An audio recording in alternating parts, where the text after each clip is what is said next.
je vais vous... Alors déjà, je reprécise que les Jeux de l'entrepreneuriat, c'est un événement collectif à l'initiative de plusieurs structures et qui est piloté aujourd'hui par Cobalt et l'ESPN. Donc, merci Sarah pour ton organisation sur cette session.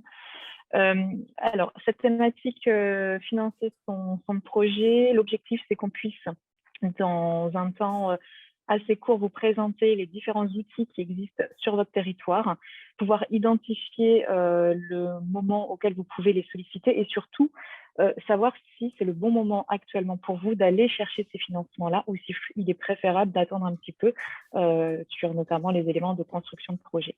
Donc, on a décidé de co-animer cette session avec Célia, que je vais laisser se présenter tout de suite. Bonjour à tous, donc je suis Célia Ayong, chargée de mission financement, création, reprise à France Active Nouvelle-Aquitaine et je suis la référente donc, du département de la Vienne. Donc France Active, qui est France Active? France Active est un réseau associatif national sans but lucratif créé en 1988.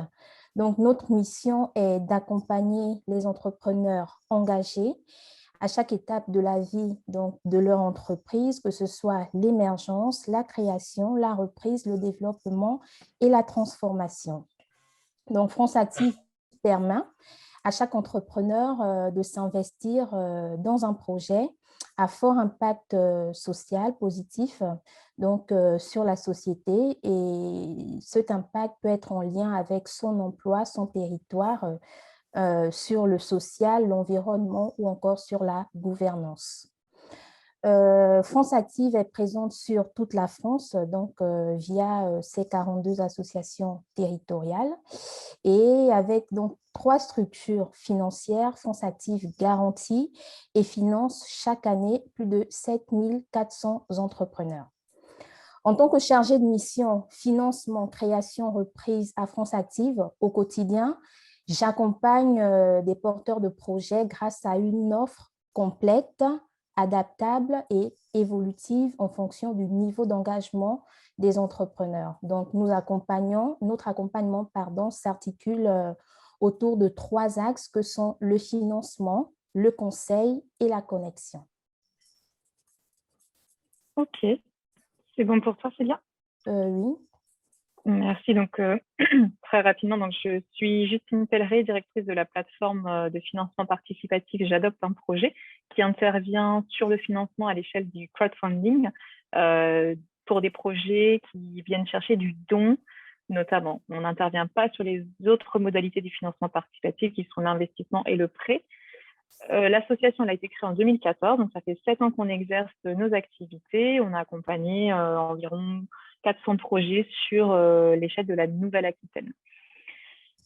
On va poursuivre donc avec cette première slide. Donc, cette intervention financée autrement, elle est aussi à l'initiative d'une offre de service qu'on vient de lancer fin d'année dernière avec un collectif d'acteurs dont vous voyez les logos s'afficher en bas de la slide, qui s'appelle la Gare à idées.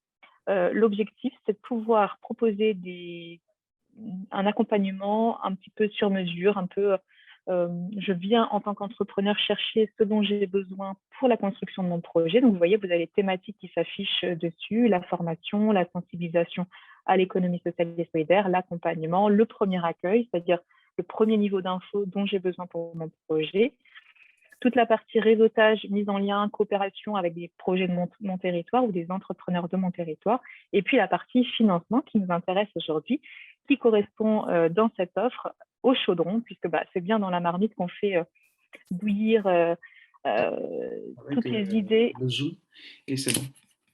Toutes les idées et les éléments liés au financement, pour qu'ensuite ça fume et ça fuse surtout.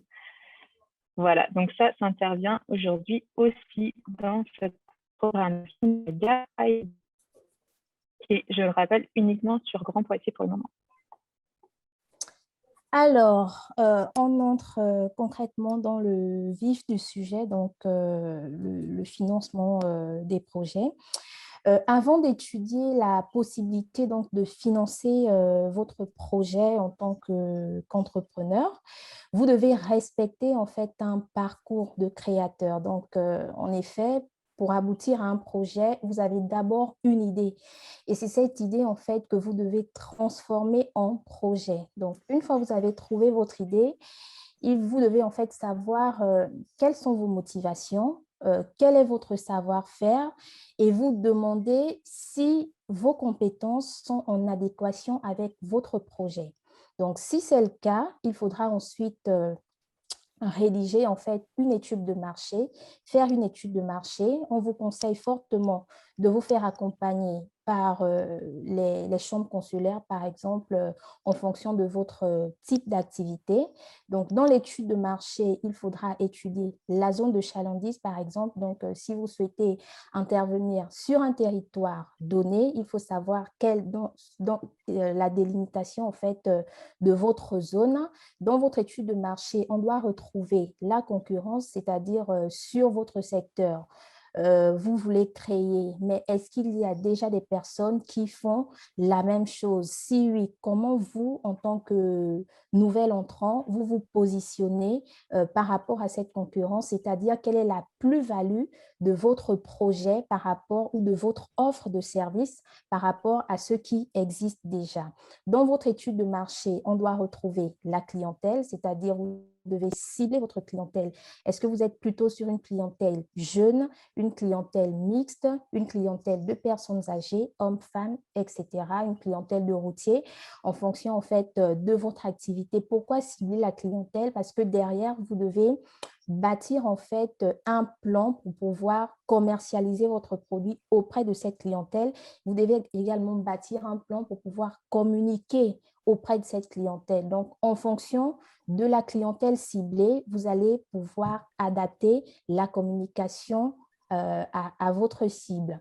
Dans votre étude de marché, il faut également voir qui sont vos fournisseurs. Donc là, c'est surtout pour comparer déjà par rapport à l'ensemble des fournisseurs existants, quels sont les prix les plus attractifs, mais surtout quel contrat sera mis en place. Déjà, est-ce qu'il y a un contrat? Si oui, quel contrat? Est-ce qu'on a un délai de paiement fournisseur plutôt court ou long, c'est-à-dire au comptant, à 30 jours, à 45 ou à 60 jours? Et ça, c'est très important parce que ça vous permet en fait de savoir si vous serez amené à faire des décaissements réguliers pour suivre en fait le niveau de votre trésorerie d'entreprise. Dans l'étude de marché, il faut également aborder donc, le chiffre d'affaires, et la stratégie de commercialisation, etc.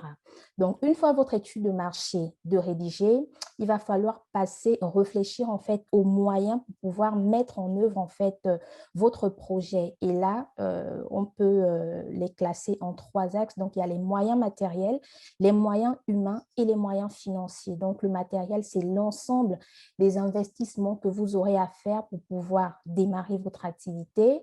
Les moyens humains, est-ce que tout seul, vous pouvez tenir cette entreprise, démarrer tout seul? Est-ce que ça correspond par rapport au niveau d'activité envisagé et au type d'activité également? Et les moyens financiers, du coup, comment vous faites pour financer vos moyens, vos investissements de démarrage? Donc, pour cela, il va falloir rédiger, construire un plan de financement. Donc, je vais détailler le plan de financement un peu plus tard, mais c'est en fait un tableau qui reprend l'ensemble de vos investissements d'une part et les ressources d'autre part. Donc, il faut vraiment que ce soit de manière détaillée, ne rien oublier. Donc, les éléments corporels, financières, et éventuellement la trésorerie de démarrage à considérer lors du montage de votre plan de financement. Il va également falloir faire un compte de résultat donc, qui permet aux financeurs d'analyser la viabilité économique de votre projet au travers des chiffres que vous aurez annoncés comme le chiffre d'affaires. Donc, je vais vous détailler plus tard comment ça fait, comment on le construit. Et ensuite, il faut aussi faire un tableau de trésorerie. Le compte de résultat est très important parce qu'à la fin du compte de résultat, vous avez votre résultat net d'entreprise, d'activité, et vous additionnez en fait vos dotations aux amortissements. Les dotations aux amortissements, ce sont les investissements que vous avez fait au départ divisé par le nombre d'années, donc la valeur annuelle divisé par le nombre d'années que vous rajoutez en fait à votre résultat net pour avoir la CAF de votre entreprise. Et les financeurs sont très regardants par rapport à la CAF parce que c'est elle qui nous permet de dire si votre activité couvrira les capitaux d'emprunt en fait qui vous seront accordés. Tu peux passer à la slide suivante. Ouais, juste pour préciser, c'est important. Alors là, on revient un petit peu sur l'amont avant de solliciter les financeurs. Comment, dans quelle posture, qu'est-ce que je dois fournir? C'est super important parce qu'une fois que vous êtes devant les financeurs, vous devez les rassurer. Il faut que, suite à l'entretien, ils se disent, OK, en fait, le marché, c'est bon, c'est validé, il a fait l'étude ou elle a fait l'étude, donc on y va. Les résultats sont cohérents aussi par rapport à ce que peut-être la personne va emprunter. Donc voilà, tout ça, c'est vraiment, c'est pas pour être trop pro. Protocolaire. Merci Célia.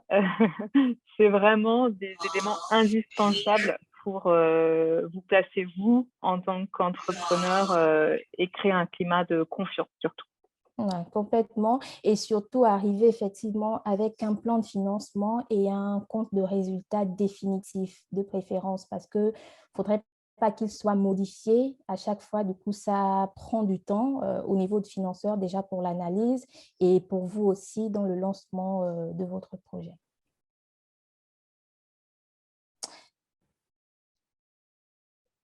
Du coup, qui sont les financeurs? Donc, nous avons les banques. Avec les banques, donc, vous avez la possibilité de recourir à des crédits classiques, donc des prêts bancaires, et ils peuvent également financer votre BFR et votre stock. Donc, en général, ce sont des financements pour les créations reprises, des financements qui vont de 2 à 7 ans, donc 5, 6, 7 ans maximum, avec des taux d'intérêt. On conseille souvent dans l'étude de mettre 2% par défaut, mais en général, on est bien en dessous des 2%. Et après, concernant les établissements bancaires, on en a plusieurs, donc que vous n'ignorez pas. Ce qu'on recommande par rapport à ces banques-là, c'est de faire le tour en fait de toutes les banques pour pouvoir avoir différentes propositions. Une fois votre plan de financement ou compte de résultat fait, l'étude de marché, avoir différentes propositions bancaires et choisir au final celle qui est la plus avantageuse pour vous en termes de coût. Et lorsqu'on parle de coût, on ne s'arrête pas simplement au taux appliqué aux prêts bancaires. Il faut regarder plus que ça parce que lorsque vous ouvrez un compte professionnel auprès d'une banque, il y a des frais de gestion qui s'appliquent. Donc, il faut regarder en fait la proposition, l'offre en détail et chiffrer l'ensemble en fait de ce qu'on vous propose en termes de taux, en termes de charges de fonctionnement de votre compte, etc., pour pouvoir faire un choix définitif. En plus des banques, on a donc les sociétés d'investissement, le financement solidaire. Donc, à France Active, tac. En fait, à France Active, on parle beaucoup de financement solidaire. Donc, la finance solidaire, en fait, relie les épargnants, en fait, qui cherchent à donner du sens à leur argent à des entreprises et des associations à forte utilité sociale et environnementale. Donc, leur épargne financeront via la souscription de produits d'épargne solidaire. Donc, une épargne, en fait, cette épargne, en fait, offre une double rentabilité aux épargnants. Les produits d'épargne solidaire permettent de faire fructifier en fait sur l'argent tout en participant aux enjeux de notre société, en fait, c'est-à-dire lutter contre le chômage, le mal logement, le développement de l'agriculture biologique, l'énergie renouvelable, etc. Pour vous donner un exemple, quand en tant qu'épargnant citoyen, vous placez votre épargne dans un fonds labellisé Finance solidaire, cette épargne-là va être confiée, par exemple, à un acteur comme France Active pour permettre de mettre en place des outils de garantie auprès des créateurs qui sont aujourd'hui sans emploi. Voilà. Donc, on est là, par exemple, sur un lien direct d'une épargne qui va permettre la création de structures à des personnes qui potentiellement auraient plus de mal à créer puisque elles n'ont pas d'emploi. Donc voilà, on est sur la lutte contre le chômage, par exemple. Donc ça, on parle très peu souvent des financeurs solidaires, mais l'exemple que j'ai donné sur l'emploi, ça peut être aussi tout ce qui est transition environnementale, ça peut être effectivement des structures comme Habitat Humanisme à qui on va confier de l'argent aussi pour construire de l'habitat solidaire, etc. Donc c'était bien et important pour moi, enfin pour nous aujourd'hui, de refaire un peu le point sur qui sont ces structures de finances solidaires, qu'est-ce qu'elles font sur le territoire. Pour vous donner un ordre d'idée, les encours en 2020 de la finance solidaire, c'était 20 milliards. Donc voilà, c'est pour vraiment recadrer les choses. Et l'acteur clé ressources, c'est Finansol, si ça vous intéresse. Vous pouvez aller voir leur action. Comme partenaire financeur, nous avons également donc les collectivités locales donc, qui proposent des subventions d'investissement sous certaines conditions. Au niveau de notre région, donc la Nouvelle-Aquitaine, il existe des aides à l'économie territoriale, donc le dispositif de soutien à la création. Donc, par exemple, pour les créateurs d'entreprises, sous certaines conditions, peuvent prétendre à l'aide à l'amorçage, donc qui a pour objectif d'encourager la dynamique de la création d'activités dites innovantes. Et l'innovation, en fait, inclut beaucoup d'aspects, dont le fait de proposer, par exemple, une activité inexistante sur un territoire donné.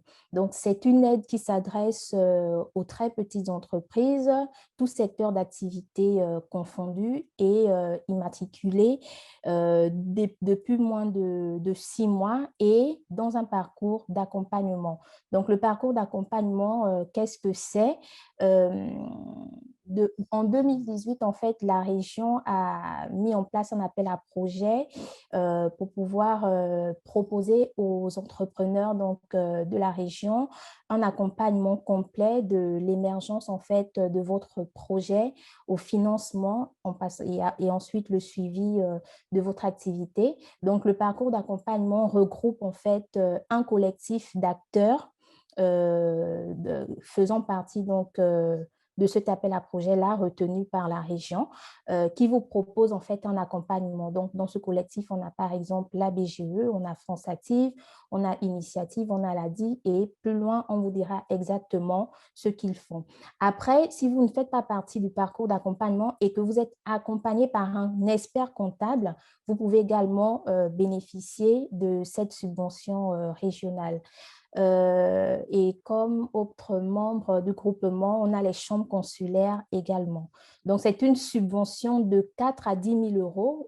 Donc, le montant de l'aide est plafonné au fonds propre ou quasi-fonds propre, c'est-à-dire votre apport personnel, un prêt d'honneur, on vous expliquera plus tard, le microcrédit, pardon, et votre apport, en fait, doit être supérieur ou égal à 4 000 euros pour pouvoir prétendre à cette aide régionale, par exemple. Donc, comme autre organisme de financement, nous avons donc les organismes de caution. Donc, il en existe plusieurs, dont France Active.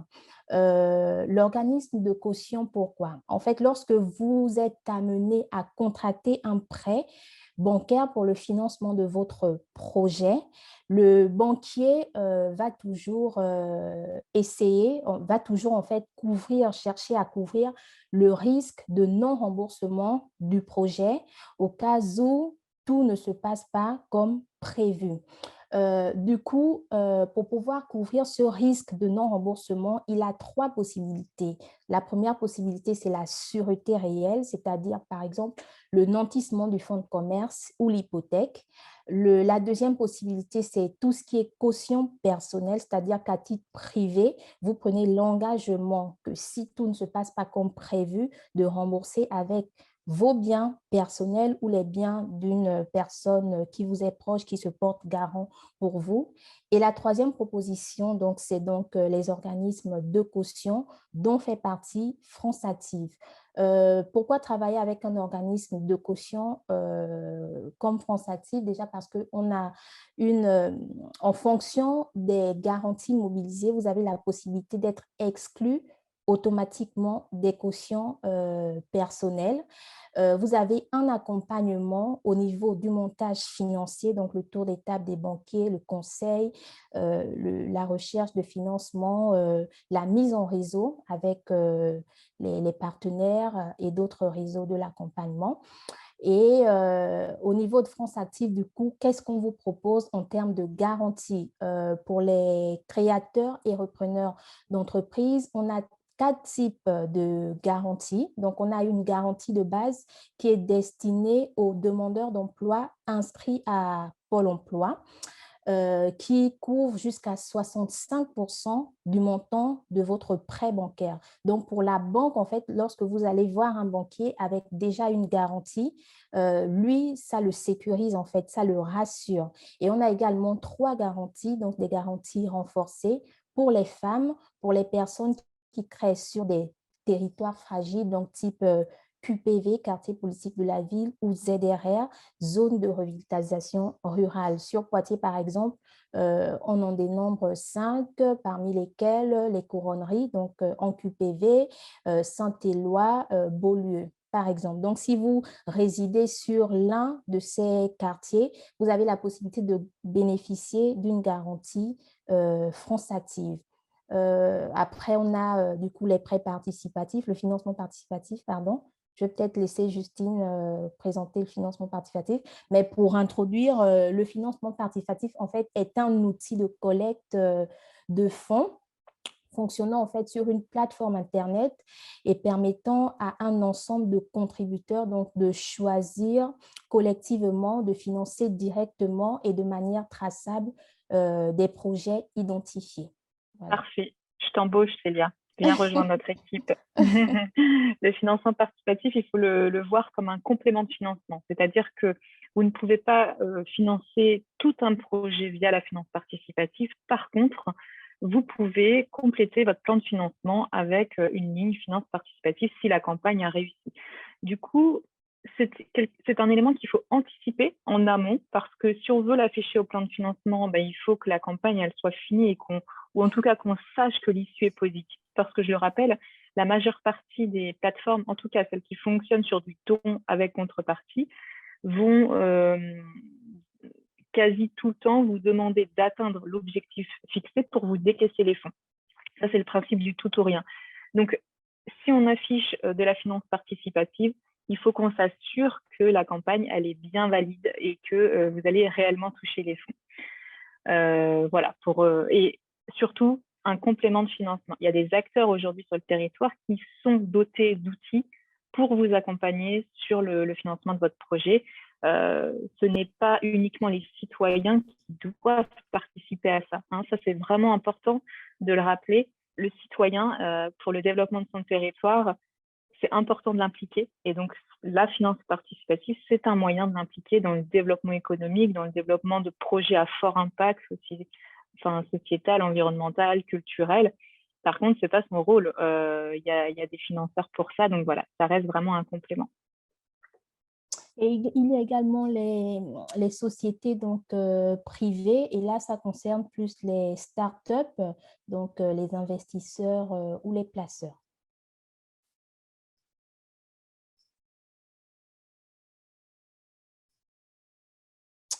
Alors, je ne vois pas très bien. Je vais peut-être...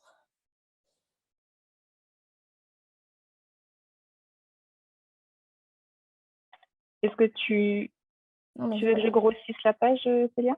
je vais ouvrir de mon côté parce que je ne vois pas très bien. Donc, c'est la page 11. Tac.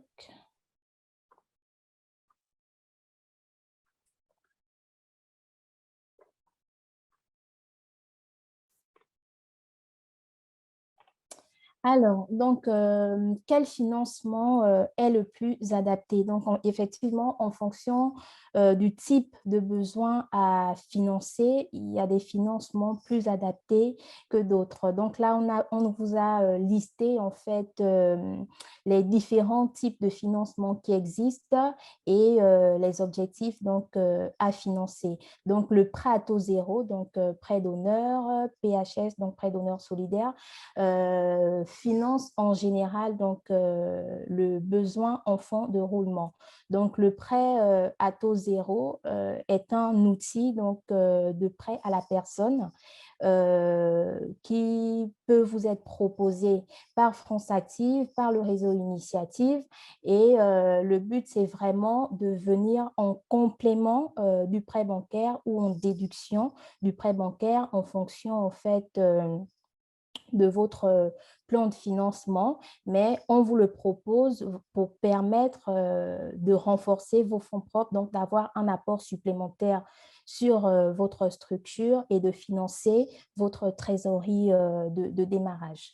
Ensuite, on a donc le prêt bancaire qui, lui, s'adresse plus au financement des besoins matériels et immatériels en général, le financement de l'investissement. Et en fonction aussi de votre activité, s'il y a du stock au démarrage, ce prêt-là peut également permettre de financer votre stock de départ. Ensuite, on a le crédit bail. Donc là, c'est le fait en fait de financer l'achat de votre bien, donc par exemple d'un camion neuf, donc par contre qui reste la propriété du bailleur.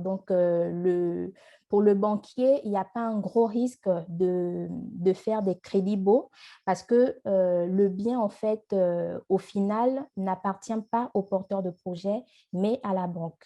Donc, en général, quand vous avez de gros plans de financement avec de gros investissements en mobilier, ce type de financement peut être intéressant pour justement vous faciliter l'accès au financement bancaire parce que c'est un risque moindre pour la structure qui vous finance. Après, nous avons également des crédits court terme, type facilité de caisse, découvert, pour financer les besoins ponctuels de votre trésorerie parce qu'effectivement, au cours de la vie de votre entreprise et parfois même au démarrage, il se peut que votre trésorerie ait été sous-évaluée et donc là, vous pouvez avoir recours au découvert. Après, on conseille souvent de bien calibrer sa trésorerie de démarrage, par exemple, pour qu'elle puisse financer 2 à 3 mois d'activité en fonction du règlement client pour éviter justement de se retrouver en difficulté de trésorerie. Après, nous avons également tout ce qui est escompte à facturage et là, c'est plus en lien avec le délai de paiement de vos clients. Donc, si vous avez des clients, si on a des clients qui ne paient pas au comptant et qu'à terme, ça vous fait un creux au niveau de votre trésorerie, vous pouvez mobiliser donc cette créance-là pour recourir à des délais d'encaissement. Donc là, c'est plus en lien avec la banque que vous allez solliciter pour pouvoir vous faire des avances en trésorerie et elle, derrière, si le client ne rembourse pas, par exemple, sa dette, il sera désormais créancier de la banque. Elle aura le droit, en fait, de lui demander de rembourser ce prêt-là, cette dette-là, pardon. Et on a enfin le crédit TVA. Ça, c'est dès le départ dans le plan de financement. C'est un financement à intégrer en fonction de votre type d'activité parce que le plan de financement, en fait, tout ce que vous mettez au niveau des besoins, des investissements matériels, immatériels, sont en hors taxe, en fait. Donc, la banque vous fait généralement 2 lignes de crédit, une ligne de prêt pour financer les investissements hors taxe et une seconde ligne pour financer votre TVA de démarrage. Et pourquoi financer la TVA à part? Parce que ce sera ensuite remboursé par l'État et lorsqu'elle sera remboursée sur votre compte, vous allez vous pouvoir faire le remboursement à la banque au cours de la première année sans avoir besoin d'attendre 2, 3 ans ou 4 ans en fonction de la durée de votre prêt sur investissement. Donc là, c'est vrai qu'on aborde beaucoup les financements, enfin, en tout cas les outils liés aux banques. Sachez quand même qu'il y a d'autres acteurs qui interviennent quand les plans de financement sont, par exemple, inférieurs à 10 000 euros. C'est le cas de l'ADIC qui intervient sur le microcrédit. Et donc, voilà, ces choses-là ne s'appliquent pas si on vient solliciter un microcrédit. Voilà. En tout cas, voilà, on fait un gros focus très détaillé sur les outils bancaires parce que c'est généralement la première étape. Enfin, c'est souvent ce que les créateurs font, se tourner vers les banques, mais on abordera aussi le système de microcrédit, etc.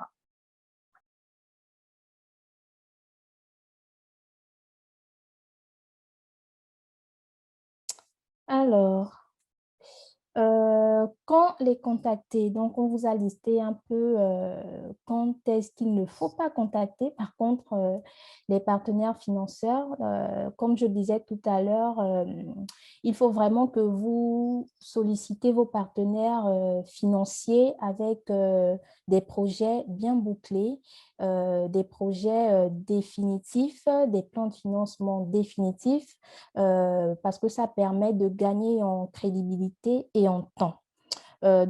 Si vous n'avez pas, par exemple, fait votre étude de marché, que vous ne maîtrisez pas votre stratégie pour pouvoir communiquer, en fait, c'est tout ce qui est business plan ou étude de marché. Donc, si vous n'avez pas encore fait votre prévisionnel, votre étude de marché et vos projections financières, c'est trop tôt, en fait, pour contacter les partenaires bancaires. Donc, il faut vraiment s'assurer d'avoir tout rédigé, d'avoir tout fait et surtout de comprendre ce que vous avez rédigé. Et on vous conseille beaucoup de vous faire accompagner parce que c'est vrai que pour la rédaction du compte de résultat, du prévisionnel, vous n'êtes pas des experts. On vous conseille de vous faire accompagner soit par des comptables, par des chambres consulaires, par la DGE, en tout cas par une personne experte et surtout de comprendre tout ce qu'il y a en fait dans vos documents. Parce que par exemple, si vous partez voir un banquier, il vous demande d'expliquer comment vous avez fait pour calculer votre chiffre d'affaires et qu'automatiquement vous renvoyez vers la personne qui vous a aidé à faire le compte de résultat. C'est pas, vous perdez des points, si je peux le dire comme ça. Donc, il faut vraiment s'assurer de maîtriser en fait l'ensemble des éléments de votre projet, que ce soit les éléments chiffrés, comptables ou les éléments de marché. Donc, vous avez compris, à la question comment avez-vous calculé votre chiffre d'affaires, c'est banni de dire que c'est mon comptable qui l'a calculé, je ne sais pas. Ok, ça on retient bien parce que malheureusement ça arrive beaucoup. Encore une fois, sur la confiance que vous allez créer avec votre banquière, c'est important de montrer que c'est vous le chef d'entreprise, la chef d'entreprise et que vous savez exactement ce qui a été écrit dans votre modèle.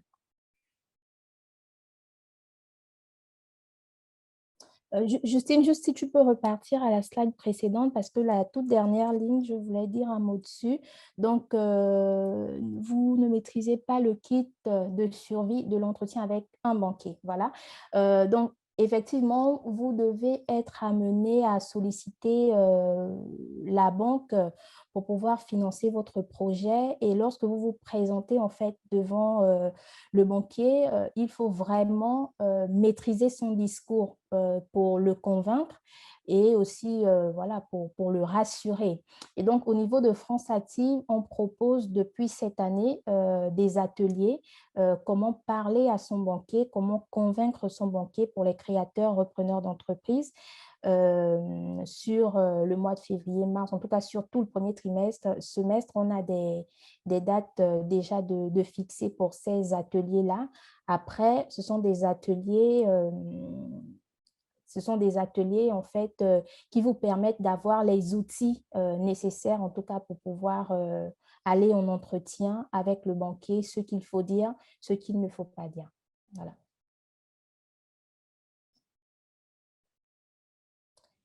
Et du coup, quand contacter également trop tard, parce que souvent, il arrive que des porteurs de projets nous contactent alors qu'ils sont déjà engagés dans leur projet.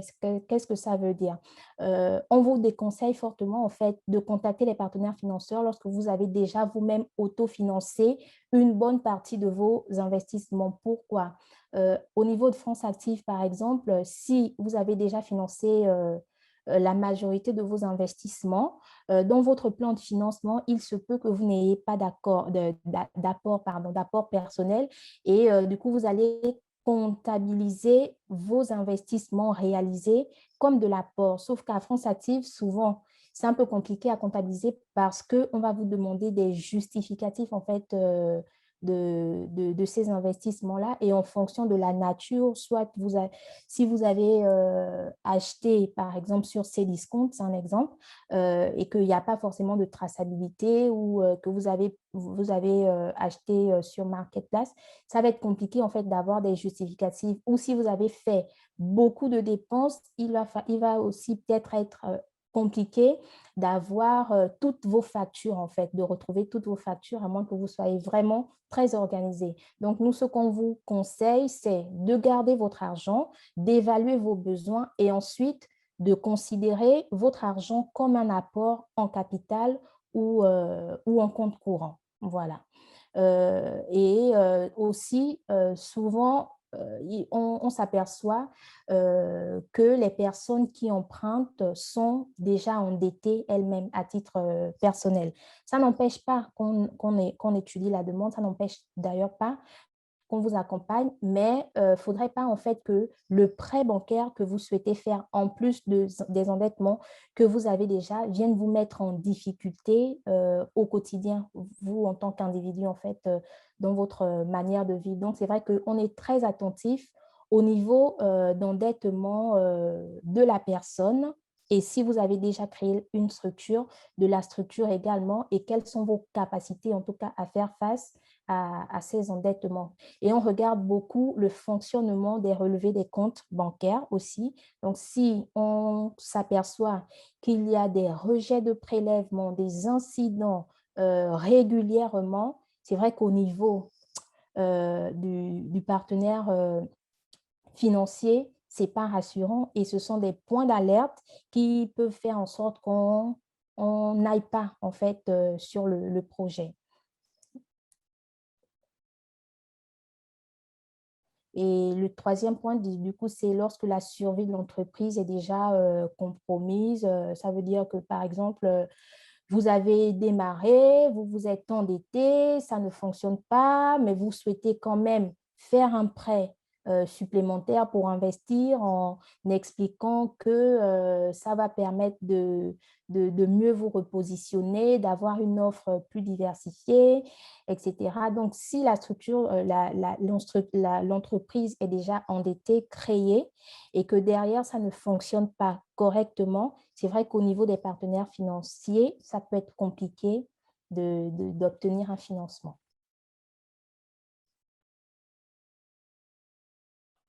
On va passer à la slide suivante. Alors, au final, Célia, tu as déjà beaucoup détaillé ces éléments-là, donc je pense que comme il y a des questions dans le chat, c'est peut-être plus pertinent qu'on avance, Alors, juste, vous l'avez bien compris, on ne va pas voir le banquier, on ne va pas voir les structures qui financent les mains dans les poches, il nous faut les documents, le business plan, le plan de financement, etc. Je ne reprends pas ces éléments-là, mais en tout cas, ce qui est important, adéquation de vous, homme projet, c'est ce qu'on appelle dans le jargon de l'accompagnement. Être bien sûr que vous êtes la bonne personne pour porter ce projet. Ça, c'est important. Il faut le justifier. Il faut montrer que oui, on est capable et on est compétent pour porter ce projet-là. La description du projet qui passe sur les éléments cadrants, c'est-à-dire l'étude de marché, le moyen dont je vais distribuer mon produit, etc. Et puis les éléments financiers. Ok, le compte de résultat, Célia l'a dit, c'est super important parce que c'est là qu'on va se rendre compte de votre capacité aussi, à un moment donné, à couvrir les échéances que vous avez contractées avec un organisme bancaire, par exemple, un financeur solidaire, le plan de financement, le plan de trésorerie, pour, voilà, encore une fois, rassurer et montrer que vous maîtrisez ces éléments chiffrés. Donc, je ne reviens pas dessus, comme ça on avance pour les questions. Au niveau de la finalisation du projet, Célia, est-ce qu'il y a peut-être un ou deux points vraiment essentiels à donner ce midi aux personnes qui nous écoutent? Du coup, comment formaliser son projet? On a sélectionné du coup quelques questions qui vous sont souvent posées par les partenaires financiers. Donc, par exemple, le calcul du chiffre d'affaires, je vais y revenir parce que c'est vrai que c'est un élément très important. Pour le financeur, il faut en fait qu'on comprenne votre modèle économique. Donc, on a besoin d'avoir des éléments détaillés donc, sur le calcul du chiffre d'affaires. C'est-à-dire, si par exemple, on est dans une activité de commerce, quel est votre panier moyen, quels sont vos prix, combien de clients vous aurez par jour, par semaine, par mois ou à l'année, mais vraiment de manière détaillée qui nous permettent, nous, derrière, de pouvoir comparer, déjà de pouvoir dire, est-ce que si on est sur la coiffure, 10 clients au jour, est-ce que c'est envisageable, est-ce que c'est possible par rapport au projet qu'on voit nous passer derrière et qu'on a en suivi également. Par rapport au chiffre d'affaires, il faudrait avoir le calcul et le total, souvent, on le compare en tant que financeur aux moyennes du secteur. Donc, si on est sur un secteur de la coiffure, on sait que le chiffre d'affaires moyen, par exemple, est de 45 à 55, donc c'est la tranche. Donc, si vous êtes tout seul dans votre salon de coiffure et que vous nous apportez un chiffre d'affaires à 150 000 € la première année, on va le comparer à cette moyenne sectorielle et ça va être compliqué, à moins que vous ayez déjà de l'expérience en tant qu'entrepreneur et que vous ayez des bilans qui prouvent que tout seul, vous arrivez à faire ce chiffre d'affaires-là. Après, concernant quel autre point on peut aborder rapidement? Les charges peut-être à comptabiliser. Donc, dans le compte de résultat, on a et le compte de trésorerie où vous avez en fait les charges de fonctionnement qui seront amenées, que vous serez amené à assumer, donc à payer chaque mois en fait. Dans le compte de résultat, c'est présenté annuellement, mais dans le compte de trésorerie, vous avez les charges mois par mois. Donc, par rapport à votre niveau d'activité, par rapport à votre type d'activité, il faut vraiment détailler l'ensemble de vos charges et vous assurer que vous êtes, en tout cas que l'entreprise soit en capacité d'y faire face. Voilà. Après, on peut passer et puis ouais, s'il y a des que bon, questions. vous allez voir, rassurez-vous, en fait, les plans Célia va vous montrer à quoi ça ressemble en général. Et on vous a fait une petite photo parce que ça Voilà. ressemble plutôt à ça. Voilà.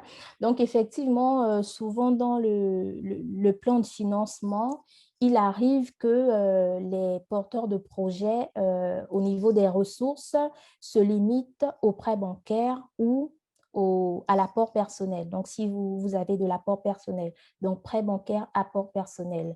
Et aujourd'hui, le but de l'atelier, de l'intervention, c'est de vous dire qu'il existe plusieurs types de ressources, en fait, possible d'être mobilisé en fonction de votre projet, en fonction de votre situation, en fonction de ce à quoi vous pouvez prétendre, en fonction des critères aussi qu'il y a en face. Donc, on a les prêts, la subvention, par exemple, de la région, je l'ai détaillé plus haut.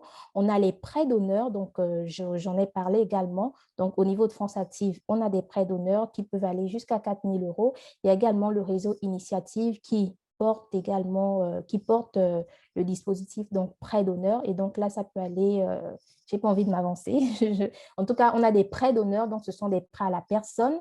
On a des garanties, donc lorsque vous souhaitez créer votre entreprise, n'allez pas forcément ne vous focalisez pas uniquement sur vos apports et la banque parce qu'il y a plusieurs organismes de garantie qui peuvent permettre de sécuriser votre projet, de faciliter votre accès au crédit bancaire.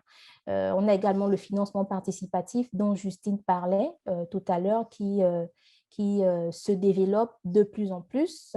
On a l'apport en fonds propres et on a également des appels à projets. Et là, c'est plus pour les structures associatives. Voilà, alors, chose qu'on a moins abordé, mais sachez qu'il y a aussi des financements qui vont être spécifiques à votre activité ou à votre statut en tant que créateur, créatrice d'entreprise. Voilà. Donc, effectivement, au niveau des financements qui peuvent exister en fonction de votre statut, nous avons des financements pour les jeunes. Donc, à France Active, par exemple, on porte des primes où vous pouvez prétendre à des primes qui peuvent aller jusqu'à 3 000 euros. Mais après, il y a des critères à respecter. En général, c'est pour des jeunes de moins de 30 ans, des personnes demandeurs d'emploi inscrites à Pôle emploi, au RSA, en situation de handicap, qui créent en ZRR, en QPV, qui ont un CAP, un BEP. En fait, il y a différents critères qu'il faut remplir pour pouvoir prétendre à ces primes-là. Et l'avantage, c'est que ce sont des primes, ce ne sont pas des prêts. Donc, c'est un plus que vous ne serez pas amené à rembourser. Comme autre financement spécifique, on a des financements donc, pour les femmes. J'en ai parlé, donc c'est plus la garantie femme.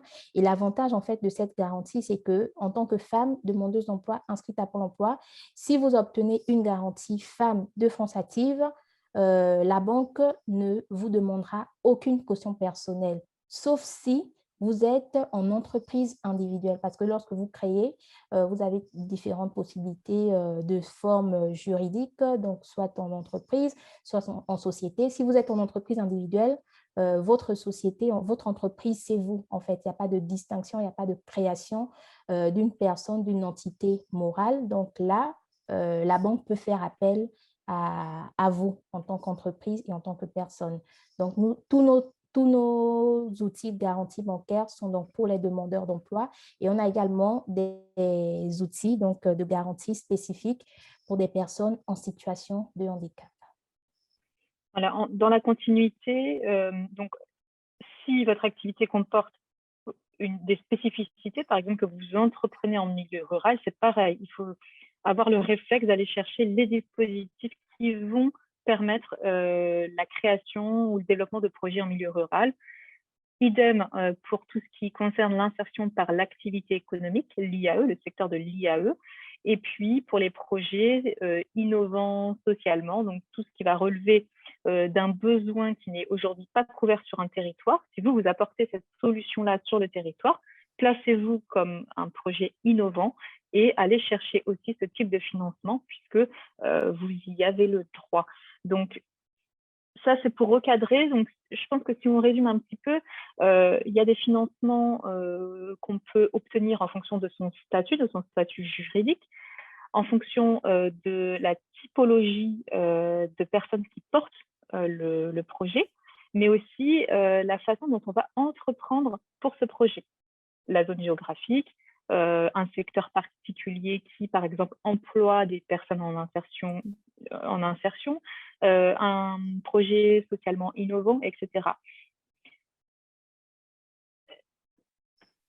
En poursuivant, je sais qu'on a quand même 5 minutes de questions, donc voilà une carte des principaux acteurs du financement sur votre territoire. Ce n'est pas une liste exhaustive, puisque vous voyez, par exemple, on a fait le choix de ne pas mettre les banques, parce que les banques, voilà, vous les connaissez, vous avez tous un compte bancaire. Donc là, on va se focaliser vraiment sur les acteurs en local. Donc France Active, je ne les représente plus, mais c'est Célia qui instruit les dossiers sur le 86. Vous avez Initiativienne qui intervient sur de la garantie, BPI qui intervient aussi sur de la garantie et qui régulièrement lance des appels à projets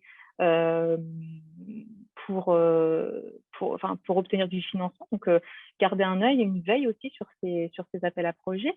L'ADI, on en parlait tout à l'heure, donc l'ADI va intervenir sur des montants inférieurs à 10 000 euros.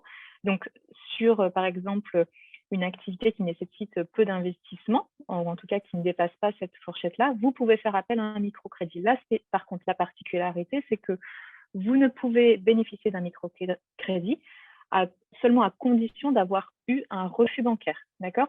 Donc ça, c'est le schéma pour ensuite aller chercher un microcrédit qui reste une dette, hein, c'est un emprunt, ça reste comme un emprunt bancaire parce que c'est un organisme associatif qui vous fait ce crédit. Voilà, donc ADI, moins de besoins inférieurs à 10 000 euros. Les cigales, donc là, on est sur de l'investissement au capital, des citoyens qui collectivement mettent de l'épargne dans un projet pour l'aider à se créer. Donc là, c'est plutôt pour les sociétés, puisque c'est inscrit dans les statuts comme un sociétaire de ce projet. La finance participative via J'adopte un projet ou d'autres plateformes, puisqu'on n'est pas, nous on a une échelle régionale, mais il y a plein d'outils aussi qui interviennent au niveau national. Les outils de Grand Poitiers, n'oubliez pas aussi de solliciter les collectivités territoriales. Par exemple, là, il y a un appel à projet sur les tiers-lieux qui vient d'être lancé par Grand Poitiers. Donc, si vous êtes sur ce type de projet, renseignez-vous.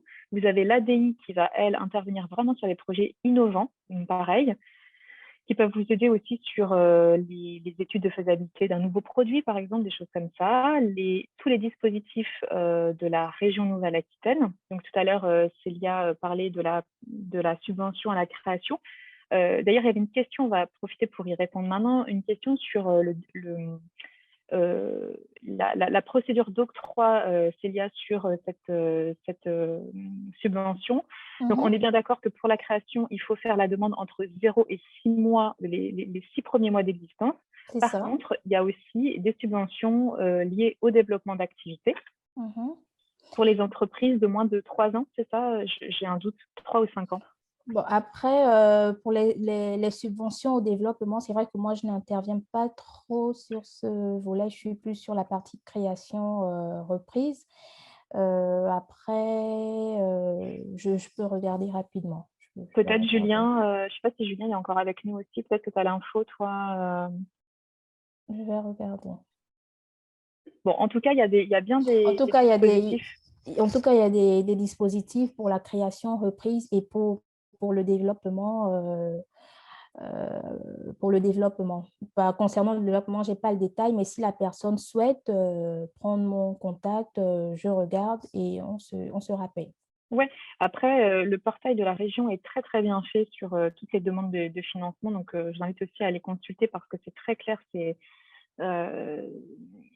y a possibilité de retrouver toutes ces infos aussi. Puis, on a aussi la Caisse de dépôt qui va intervenir en complément, en cofinancement de plusieurs dispositifs. N'oubliez pas aussi que vous avez ponctuellement et de façon récurrente des appels à projets qui sont lancés sur les territoires, donc le concours Créavienne, le business dating du Crédit Agricole. On a aussi la bourse de Pépite, si vous êtes étudiant entrepreneur, ou encore les grands prix de la finance solidaire qui sont donc organisés par Finansol. Voilà. Il y a aussi le Crédit coopératif qui chaque année va lancer un appel à projets, donc pour les associations uniquement. Mais sachez que voilà, vous pouvez aussi aller chercher des subventions par ces moyens-là, et qu'il y a des choses récurrentes qui existent. Il ne faut pas louper justement les dates à chaque fois, mais ça fait aussi partie de votre plan de financement et des compléments de financement que vous pouvez aller chercher.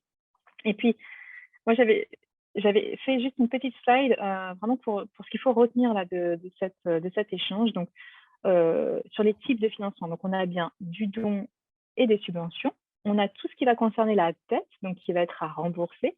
Tout ce qui va être en fonction des fonds propres et quasi-fonds propres, comme les garanties, enfin les prêts d'honneur, par exemple. Et on a ensuite le volet garantie qui va venir appuyer une demande de prêt bancaire auprès d'un organisme bancaire. Puisque la garantie va couvrir une part du risque du prêt que vous allez contracter. Et donc, si demain vous êtes en incapacité de rembourser, le garant le fait à votre place. Donc, ça vient sécuriser aussi les échanges et la transaction entre vous et l'organisme bancaire. À rappeler aussi qu'en fonction de l'étape où vous en êtes dans la construction de votre projet, vous ne pouvez pas forcément bénéficier des mêmes outils. Donc, je vous ai remis un petit peu la ligne temps de la construction d'un projet. Donc, on a la partie émergence, création, amorçage, consolidation. Donc là, ça va être, par exemple, un peu à cheval avec le développement, le changement d'échelle et la transmission. Voilà, donc il y a bien toutes ces étapes d'une entreprise. Et sachez que, par exemple, si vous êtes dans un schéma de transmission, les aides vont être différentes d'un schéma de création, par exemple. Voilà, est-ce qu'on peut, en 2 minutes, laisser la parole aux questions? Je vois qu'il y a des choses dans le chat. super. Merci Julien pour la liste Oui, des aides de merci la Julien. région. Il y avait une question aussi sur tous les projets de solidarité et les projets à l'étranger. Moi, je connais moins, c'est moins mon rayon. Je pense que... Alors, je retrouve la question. Voilà, Ouais. existe-t-il des financements pour les projets internationaux, par exemple au Sénégal? Pour des projets internationaux immatriculés en France ou au Sénégal? Parce que si c'est immatriculé en France, je pense que en fonction en fait du projet, si ça a un impact sur le territoire et une plus-value par rapport au territoire, je pense que la personne peut prétendre à une aide si c'est immatriculé en France. Après, si c'est immatriculé au Sénégal, je ne crois pas, sauf erreur de ma part. Est-ce qu'il y a d'autres questions? Vous pouvez ouvrir vos micros aussi, hein, si vous voulez poser des questions. Bien sûr, peut-être, c'est vrai qu'on n'en a pas parlé, mais il y a aussi des aides spécifiques hein, sur tout ce qui est numérique. Je pense aux appels à projets éducation et numérique, c'est EdTech de mémoire. Sarah, peut-être que je dis des bêtises, mais voilà, il y a aussi tout ce pan d'aide et d'AAP chaque année. Est-ce que les partenaires des Jeudis de l'entrepreneuriat veulent prendre la parole pour commenter, préciser des choses qu'on aurait peut-être oubliées? Je voulais juste préciser quand vous parliez des aides internationales, en fait, la logique qu'il faut avoir, c'est que quand vous allez demander une aide financière, très souvent, c'est des fonds publics qui vont être donnés. Donc, eux, le retour sur investissement qu'ils cherchent à avoir, c'est que ça dynamise le territoire d'une façon ou d'une autre.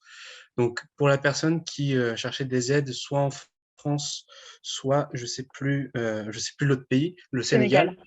Donc, ça va dépendre de là où est implanté le siège de l'entreprise et donc aussi indirectement là où va être l'activité économique de l'entreprise. Si c'est plutôt en France, ce serait plutôt des aides issues des différents acteurs français. Si c'est plutôt au Sénégal, c'est plutôt là-bas où il faut se renseigner pour voir les différentes aides financières qui peuvent exister. Merci, Julien. Merci, Julien. Bah, écoutez, s'il n'y a pas d'autres questions, d'autres interventions, je propose de clôturer cette thématique sur le financement.